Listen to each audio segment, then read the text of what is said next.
This video is going to be about two-way tables. What's a two-way table? Is that a table you can go right side up and upside down? No, that's not a two-way table. First, you know the drill. Let's press pause and get the learning targets into our notes. Learning target number 1, I can calculate missing values in a two-way table. Okay. Learning target number 2, I can create two-way tables, right? So we want to be able to create two-way tables for categorical data given information in everyday language, right? So categorical data that's given to us, we can put it into a two-way table. And then we can describe what the values in a two-way table mean, right? So we can calculate the missing values, we can create a two-way table, and then we can describe the data in them. Press pause and make sure that's in your notes. Now what we want to do is get the definition of a two-way table into our notes. Okay, so I've enlarged a little bit for you. So what is a two-way table? A two-way table, or contingency tables as they're sometimes called, is a statistical table that shows the observed number, right? So we've actually seen this happen, or frequency, right? It's the number of times that something has happened for two variables. The rows indicate one category or variable, and the columns indicate the other category or variable. So for this particular one, you don't have to copy this one down, but what do we have here? We have one variable over here, which is age, and then the top variable is just, cell phone category, so has or does not have a cell phone, right? So what does 25 represent? That represents 25 kids that are in the age bracket of 10 to 12 years old that have a cell phone, versus the 12 over here is this kid that's in the 13 to 15-year-old bracket that does not have a cell phone. So what we have is the crashing, right? This number is the crashing of two different categories, hence the word categorical data, right? Categorical data. And categorical data is data that you can only put into categories and counts, right? It's not quantitative data, right? So quantitative data would be things that have basically units, right? So age is years, height in feet, distance in miles. Now you would say, well, hold on a second. Isn't this age in years? Well, we're putting a chunk of years into one category. So it's sort of like small, medium, large kind of thing. All right, so let's get into it. So in the first section here, we have utensils and paper preferences. Several students are surveyed whether they prefer writing with a pen or a pencil. And they're also asked whether they prefer lined or unlined paper. So it sounds like the two categories are type of writing instrument, and then the other category is type of paper. And then they give us a bunch of information here. Now the information included says that there's 100 different students. So that sounds like a sort of a total, right? And really like a grand total. And then it starts talking about, well, 40 students said they like a pen more than a pencil, and 45 students said they prefer using unlined than lined. 10 students say they prefer paper and pen. 45 students said they prefer paper and lined. So again, to go back up here, just pen versus a pencil, unlined versus lined, and then this and. So let's work on creating the table. So the first thing you want to do is copy the table that I've created, and then we're going to label it up. So just take a minute, press pause, and create yourself a little table that looks like this. Okay, now we want to decide where we want to put the categories. So the first category was the pen or pencil, right? So let's just say that this will be students who prefer pen, and this will be students that prefer pencil. Then we have the lined or unlined paper, right? So right here, so we're going to say this is for lined paper, and this is for unlined paper. Now, down at the bottom, this is going to be for the totals. And then over here, this will be for the totals of the rows. This will be the totals of the columns, I guess I should say. Here's totals of the columns. This will be totals of the row. And this right here will be our grand total, which we already know is 100. They said that they asked 100 different students. So we took care of that one. Now 40 students said that they prefer using a pen. So that sounds like a total. Of all the 100 students, 40 said they prefer using a pen. So that goes right here. Now if 40 out of 100 students, well, I'm getting ahead of myself. Let's go on to the next one. 45 students said they prefer using unlined paper. So I go down my unlined column and I'm going to say 45 students prefer the unlined paper. Now 10 students said they prefer lined and pen. So that's lined and pen. So that's going to be 10 students right there. And then 45 said they prefer pencil and lined. So pencil and lined is going to be 45. Now the key here is to understand that this row right here has to add up to 100. This column right here has to add up to 100. This column right here has to add up to 45. Now I don't know what this column totals, but I know that these two are going to be this total. This row right here has to be this total, and this row right here has to be this total. So really what we got here is just a bunch of addition and subtraction. So I'm going to switch colors to show you the difference between the green will be what was given to us, the red is going to be how we figure things out.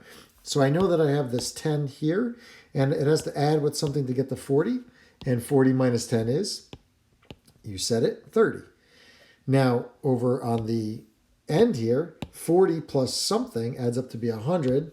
That something would be 60. Now I come back to this row right here. I know that 45 plus something adds up to be 60. So that's going to be 15. And then these two numbers right here should add up to 45, and they do, which tells me that so far my magical mathematics has worked out pretty good. This last column, 10 and 45, adds up to be 55, and then 55 plus 45 better add up to be 100, and it does. So we did a good job in creating our two-way table. All right, so now that we've created the table, we're going to use this to answer some questions. So it says for each part, explain or show. We're using the show. The show is right here, right? Since we've created the table, we're going to use our creation to answer questions. Or we could just do a whole bunch of addition and subtraction constantly, each question reevaluating. I think it's a lot easier. Now, you'll notice that it says how many students, and how many students were there? There were 100. So how many students prefer using pencil more than pen? Well, that sounds like a grand total type of question. 60, right? 60 students prefer using the pencil as opposed to the pen. Now, the next question has the word and in it. So does the third question. Anytime I see the word and, I'm going into the section that I refer to as the field. So I'm going to sort of use this as the golden section, right? So the field is the crashing, right, of two different values. 10 students prefer pen and lined. 30 students prefer pen and unlined. Overall, 40 students prefer pen. Overall, 55 students prefer lined paper. So anytime I hear this overall, how many students overall prefer pencil, I go to totals, right? So this is a total type question. I'm going to go into my margins, right? There's my bottom margins and my side margins. The margins are where totals are. In the field is where my crashing of two categories is. How many students prefer using pen and unlined? Well, that's pen and unlined. 30 students, right? So I'm just looking for the intersection of those two, row and column. How many students prefer pencil and unlined? Well, I'm going to go to pencil and then follow down from unlined where those two crash into each other. 15 students prefer both. Now you can certainly answer these questions from scratch each time by doing some subtraction and or addition. I think that creating the table just makes everything nice and easy, and it gives you a lot of practice in looking at the data. And this will serve you well in this unit anyway. So I think creating the table, not only is it one of the learning targets, but it's just the smart way to roll. So as we move on to the next section, what I notice is we have another two-way table. What's this two-way table talking about? Scientists trying to determine the role of specific genes by looking at the traits of fruit flies. The offspring of two fruit flies are examined to determine the color of their eyes. Color of their eyes over here. So that's eye color. That's one category. And then whether or not they have curled wings or standard wings. So wing type is our other category. 80 offspring are randomly selected and the results are recorded in a two-way table. So what I think we should do is add in the totals category, right? So essentially, let's finish this two-way table properly, right? So I like to have totals. So I'm going to come over here and say 17 plus 5 is 22. And 45 and 13 is 58. And 58 and 22 should be 80 because they said there was 80 total. Now 5 and 13 is going to give us 18. And 45 and 17 is going to give us 62. And 62 and 18 is, guess what? 80. So everything checks out, right? My column or my row totals work out and my column totals work out. So now we're ready to answer some questions. Now, one of the questions I would have as a student is it absolutely necessary to put the totals in there?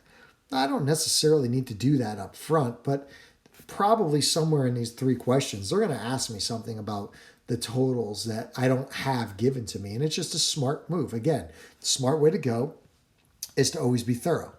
What does 17 describe in the table, right? So describe what the 17 represents.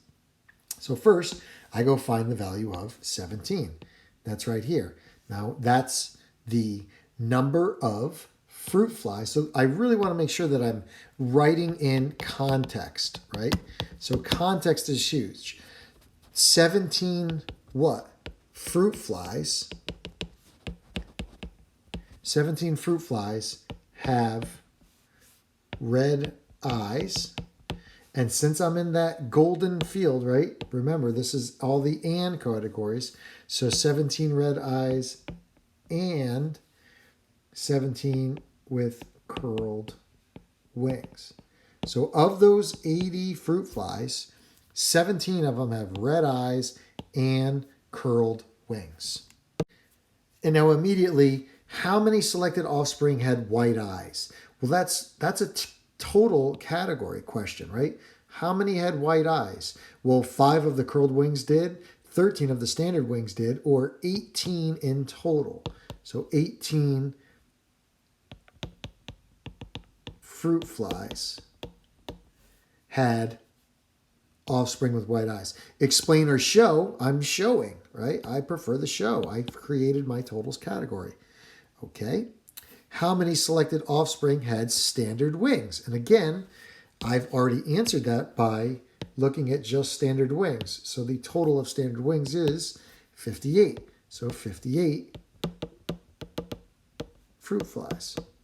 And notice I keep saying fruit flies because I'm trying to stay in context, right?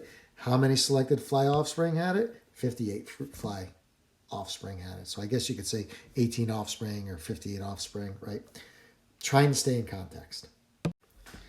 And there you go. Wow, boom, we're at the summary, right? So in statistics, a variable is a characteristic that can take on different values, right? A variable can take on different values. A categorical variable is a variable that can be divided into groups or categories. Red shirts, blue shirts, gray shirts, who wore sneakers today, who wore dress shoes, who wore flip-flops, right? Type of shoe, all kinds of things, right? Data from two categorical variables about a single subject can be organized using a two-way table. So that's one way when you have data from two categorical variables, right? So again, age and cell phone status, whether you have one or not, right? The 38 in the table means that 38 of the 170 people, right? It says there was 170 responses. How do we know that? They told us. What would I call this? I would call that the grand total, right? We don't have the totals here, and we don't have the totals given here, but we should be able to get that, right? The two-way shows that 55 of people do not have cell phones. Where did they get that from? They took the 35, the 12, and the 8, and they got the total of this column right here. Categories for single variables should not overlap. A person can't be 10 to 12 years old and 13 to 15 years old at the same time, right? So you don't want to have categories, right? Notice you either have a cell phone or you don't have a cell phone. There's no category where you partially have a cell phone or your parents give you a cell phone during the day and then take it away at night, right? So no overlap of categories, distinct types of categories. Cell phone status, age bracket, not specific age, but brackets. So your charge in wrapping up your notes is taking a look at the problem card and the data card and taking the information with the data and completing the table. And there are two of these. One is about Jada and her running to the dentist. I mean, seriously though, who runs to the dentist? And the other one is about people and whether or not they use mouthwash and flossing, right? So floss, don't floss, and mouthwash, no mouthwash. And just for the record, if one of these is going to be a no, folks, it's the no mouthwash. That's not 100% necessary, but flossing, right? Not flossing, bad idea. Flossing is tremendously important to your gums. Good dental care, good dental health, good heart health. The two are interrelated. Look it up. All right, so you got some dental stuff, and then you got Jada running. Okay, she wasn't running to the dentist, or who knows, maybe she was running to the dentist. So we got two different things that we want you to fill out, and that's all you're going to do for the notes, all right? Good luck, and we'll see you next time.